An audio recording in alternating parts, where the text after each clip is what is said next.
SCC classes West Bengal বোর্ডের আরও একটি নতুন ক্লাসে সবাইকে স্বাগত। আজকে আমরা দশম শ্রেণী ছায়া প্রকাশনী জীবনবিজ্ঞান ও পরিবেশ পরিচয়, যেটি শুভ্রনীল চক্রবর্তীর লেখা, এই বইটি থেকে চ্যাপ্টার 3 বংশগতি এবং কয়েকটি সাধারণ জিনগত রোগের অনুশীলনী থেকে বিভাগ গ সংক্ষিপ্ত উত্তরভিত্তিক প্রশ্নগুলি এই ভিডিওতে সম্পূর্ণ আলোচনা করব। সম্পূর্ণ ভিডিও তোমরা স্কিপ না করে একদম প্রথম থেকে দেখো। এর আগের ভিডিওতে আমি বিভাগ ক এবং বিভাগ খ এর প্রশ্নগুলি আলোচনা করেছিলাম। এই ভিডিও ডেসক্রিপশান বক্সে আমি ভিডিওর লিঙ্ক দিয়ে দেব, সেখান থেকে তোমরা ভিডিও দেখে নিতে পারো। শুরু করছি আজকে প্রথম প্রশ্ন। 1 নম্বর, মেন্ডেলের বংশগতি সংক্রান্ত প্রথম সূত্রটি লেখো। উত্তর পেজ নম্বর 76-এ এইখান থেকে লেখা শুরু করবে, এই অবধি লিখবে। 2 নম্বর প্রশ্ন, মেন্ডেল রচিত স্বাধীন বিন্যাস সূত্রটি লেখো। উত্তর পেজ নম্বর 78-এর একদম নিচের দিকে এইখান থেকে শুরু করবে, এই অবধি লিখবে। 3 নম্বর প্রশ্ন, থ্যালাসেমিয়ার কারণ কি? উত্তর পেজ নম্বর 84-এ তোমরা থ্যালাসেমিয়া থেকে শুরু করবে এবং লিখবে এই অবধি, দেখা দেয়। 4 নম্বর প্রশ্ন, জিনোটাইপ বলতে কি বোঝো তা উদাহরণ সহ লেখো। পেজ নম্বর 73-এর এইখান থেকে লিখবে কোনো থেকে এই অবধি জিনোটাইপ বলে, এবং উদাহরণ এখান থেকে লিখবে এক সংকর থেকে এই ব্র্যাকেট করা অবধি।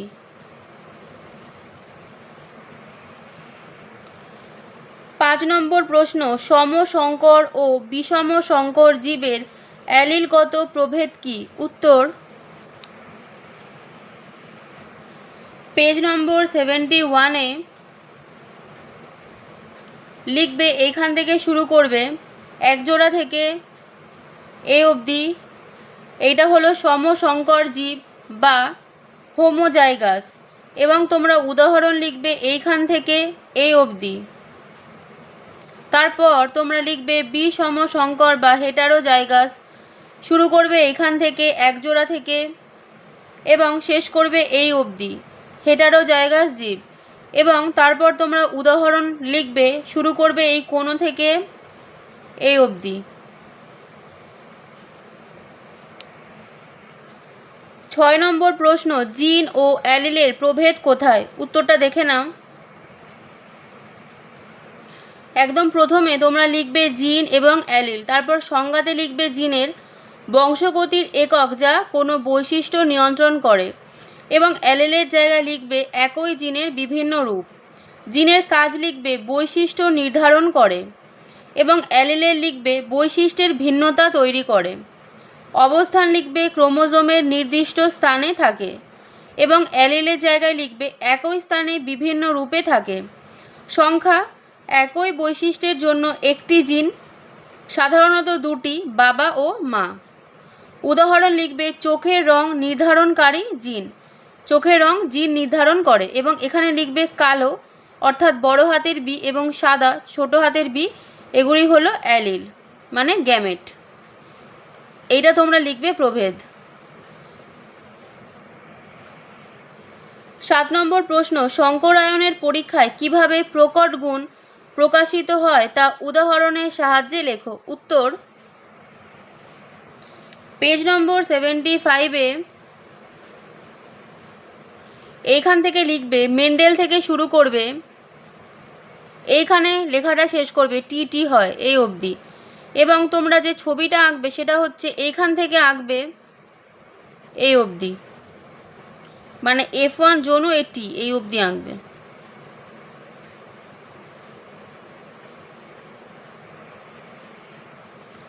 8 নম্বর প্রশ্ন, বংশগতি কি? উত্তর পেজ নম্বর 69-এ এখান থেকে লিখবে জননের মাধ্যমে, এখান থেকে শুরু করবে, আর এই অবধি লিখবে বংশগতি বা হেরিডিটি বলে। 9 নম্বর প্রশ্ন, প্রকরণ বলতে কি বোঝো? উত্তর পেজ নম্বর 70-তে এইখান থেকে লিখবে জীব প্রজাতির থেকে শুরু করে এ অবধি প্রকরণ বা ভ্যারিয়েশন বলে।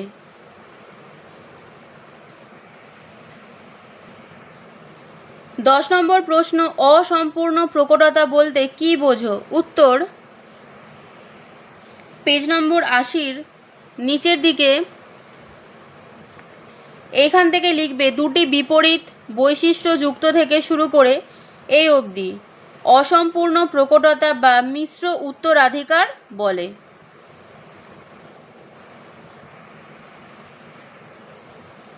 11 নম্বর প্রশ্ন, হিমোফিলিয়া কেন হয়? উত্তর পেজ নম্বর 85-এর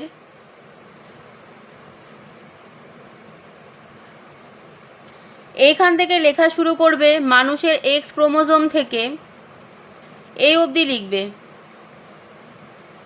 অনুপস্থিতিতে সৃষ্টি হয়।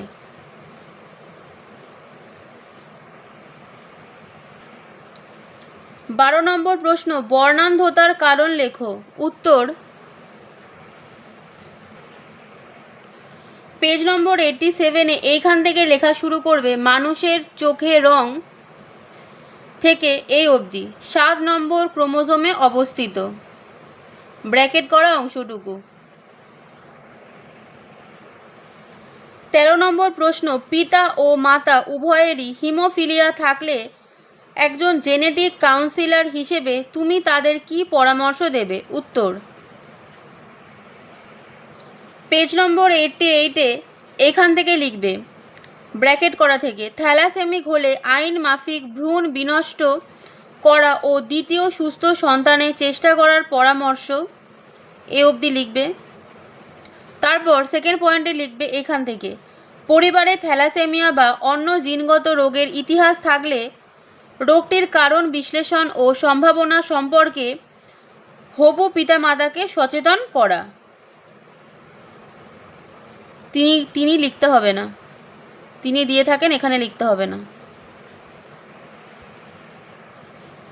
14 নম্বর প্রশ্ন, বড় হাতের ওয়াই, বড় হাতের আর এবং ছোট হাতের আর জিনোটাইপ যুক্ত উদ্ভিদের জনন কোষগুলি কি কি হবে? উত্তর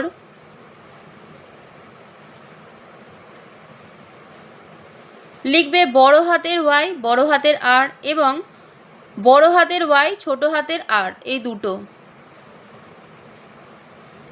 15 নম্বর প্রশ্ন, বর্ণান্ধতা পুরুষদের মধ্যে প্রকাশিত হওয়ার সম্ভাবনা বেশি কেন তা ব্যাখ্যা করো। উত্তর এই উত্তরটা আমি সাঁতরার বই থেকে দেখাচ্ছি। পেজ নম্বর 86-এ এখান থেকে লিখবে বর্ণান্ধতা রোগটি থেকে শুরু করে এ অবধি অবস্থা বলা হয় অবধি।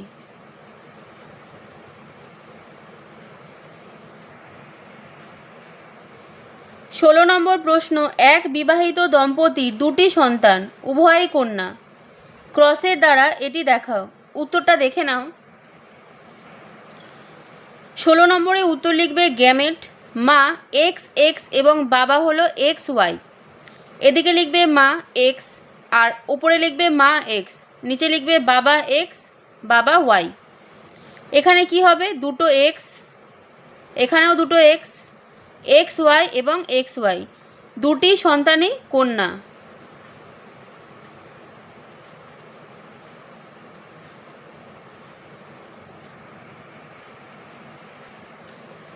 17 নম্বর প্রশ্ন, কন্যা ও পুত্র সন্তান ক্রোমোজোমগতভাবে ভিন্ন, ব্যাখ্যা করো। উত্তর এইদিকে লিখবে লিঙ্গ ক্রোমোজোম, উপরে লিখবে কন্যা সন্তানদের ক্ষেত্রে আর এইদিকে লিখবে পুত্র সন্তানদের ক্ষেত্রে। লিঙ্গ ক্রোমোজোম কন্যা সন্তানদের ক্ষেত্রে হবে এক্স এক্স এবং পুত্র সন্তানদের ক্ষেত্রে হবে এক্স ওয়াই। গ্যামেটের ধরন কন্যা সন্তানদের ক্ষেত্রে হবে একরকম অর্থাৎ এক্স, আর পুত্র সন্তানদের ক্ষেত্রে হবে দুই রকম, অর্থাৎ এক্স আর ওয়াই। এর নিচে লিখবে একটি এক্স মায়ের কাছ থেকে এবং একটি এক্স বাবার কাছ থেকে আসে কন্যা সন্তানদের ক্ষেত্রে। এদিকে লিখবে একটি এক্স মায়ের কাছ থেকে এবং একটি ওয়াই বাবার কাছ থেকে আসে পুত্র সন্তানদের ক্ষেত্রে। ফলে প্রকৃতি সমগামী, মানে কন্যা সন্তানদের ক্ষেত্রে প্রকৃতি হচ্ছে সমগামী, মানে হোমোগ্যামেটিক। আর পুত্র সন্তানদের ক্ষেত্রে হলো বৈগামী, অর্থাৎ হেটারোগ্যামেটিক। এই উত্তরটা লিখবে এইখান থেকে এই অবধি।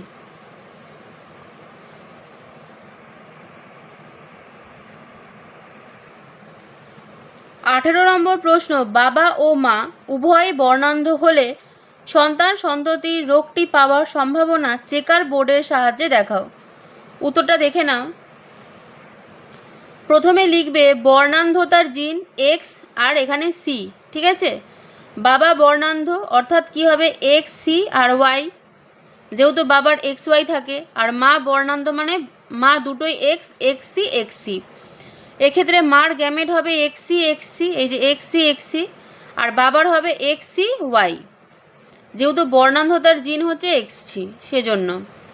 এবার চেকার বোর্ড, এখানে লিখবে মা এক্স সি আর এদিকেও লিখবে মা এক্স সি। এখানে লিখবে বাবা এক্স সি আর বাবা এখানে লিখবে ওয়াই, যেহেতু বাবার গ্যামেট হচ্ছে এক্স সি ওয়াই। তাহলে মা আর বাবা এই দুটো দেখো এক্স সি আর এক্স সি গুণ করলে কি হবে এক্স সি এক্স সি হবে। আবার যদি আমি এই দুটো গুণ করি এক্স সি এক্স সি, তাহলে এখানে কি হবে এক্স সি এক্স সি। আর পরবর্তীতে মা এক্স সি আর বাবা ওয়াই, তাহলে এক্স সি ওয়াই। আর আবার যদি গুণ করি তাহলে হবে এক্স সি ওয়াই। এখানে এক্স সি মানে কি বর্ণান্ধ কন্যা, মানে 50% হচ্ছে বর্ণান্ধ কন্যা হওয়ার চান্স। আর দেখো এক্স সি ওয়াই এটা মানে কি বর্ণান্ধ পুত্র, মানে 50% হচ্ছে বর্ণান্ধ পুত্র হওয়ার সম্ভাবনা। তাহলে অতএব দিয়ে লিখবে বাবা ও মা উভয়ে বর্ণান্ধ হলে তাদের সমস্ত সন্তানই 100% বর্ণান্ধ হবে।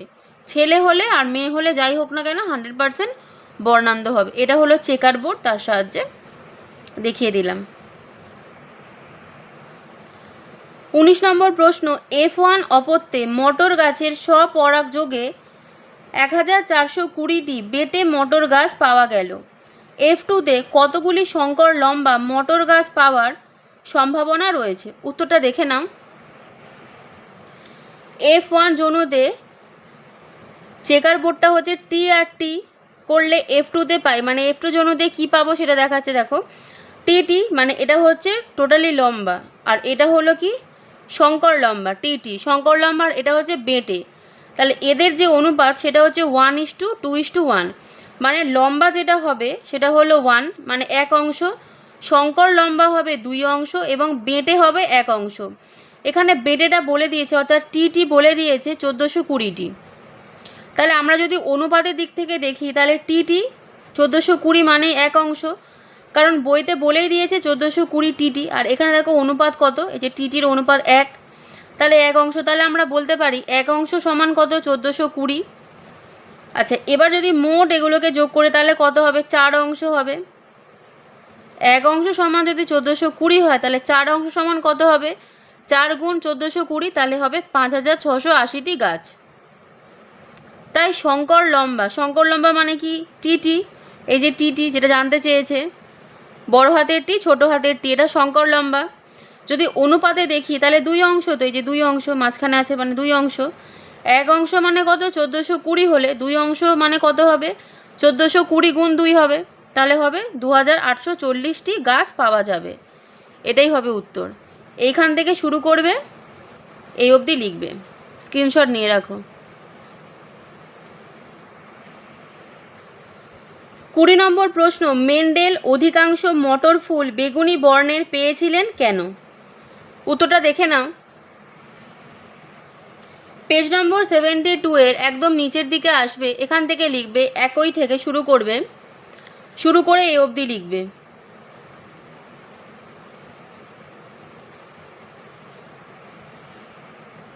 পরের প্রশ্ন হলো মানুষের ক্ষেত্রে ডিম্বাণু ও দেহকোষের ক্রোমোজোমগত পার্থক্য লেখো। উত্তরটা দেখে নাও। পেজ নম্বর 39 অর্থাৎ সেকেন্ড চ্যাপ্টার জীবনের প্রবাহমানতা।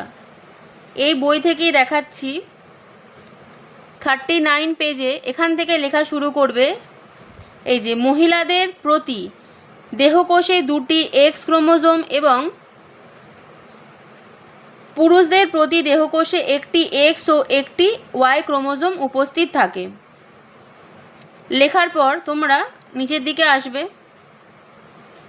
নিচের দিকে এসে এখান থেকে লিখবে মানুষের জননকোষ বা গ্যামেট, এখান থেকে শুরু করে এই অবধি। ক্রোমোজোমকে ডিপ্লয়েড সেট বলা হয়। তারপর তোমরা এখান থেকে লিখবে মানুষের দেহকোষে 46টি বা 23 জোড়া ক্রোমোজোম থাকে। আজকে শেষ প্রশ্ন 22 নম্বর প্রশ্ন আলোচনা করার আগে সবার কাছে একটাই অনুরোধ, ভিডিও ভালো লাগলে সবাই লাইক কমেন্ট শেয়ার করবে এবং অবশ্যই চ্যানেলটাকে সাবস্ক্রাইব করবে। দেখো আজকে শেষ প্রশ্ন 22 নম্বর, খর্বলোম প্রকট হলো এস, এটা হচ্ছে বড় হাতের দুটো এস, এবং ও দীর্ঘলোমের প্রচ্ছন্ন এস এস মানে ছোট হাতের দুটি খাঁটি গিনিপিগের ক্রসে প্রথম অপত্য জনুর প্রলক্ষণ নির্ণয় করো। উত্তরটা দেখে নাও। একদম প্রথমে লিখবে খর্বলোম বড় হাতের দুটো এস, তারপর লিখবে দীর্ঘলোম ছোট হাতের দুটো এস। এখানে গ্যামেট হচ্ছে একটা বড় হাতের এস আর একটা ছোট হাতের এস। এবার চেকার বোর্ড কি, এখানে লিখবে দুটো ছোট হাতের এস আর নিচে লিখবে দুটো বড় হাতের এস। তাহলে এই এস আর এই এস, দেখো এস এস, এই এস আর এই এস করলে হবে এস এস, ঠিক আছে। তারপর দেখো এই এস আর এস করলে কি হবে এস এস, আর এই এস আর এস করলে হবে কি এস এস। তাহলে সবগুলোই হবে সংকর, আর প্রলক্ষণ কি হবে, সবই খর্বলোম হবে। F1 জনুতে 100% গিনিপিগ খর্বলোমযুক্ত হবে, আর এদের বৈশিষ্ট্য হবে প্রকট, ঠিক আছে, এদের বৈশিষ্ট্য হবে প্রকট। আজকের মতো ভিডিওটি আমি এখানেই শেষ করলাম। সবাই ভালো থেকো, ধন্যবাদ।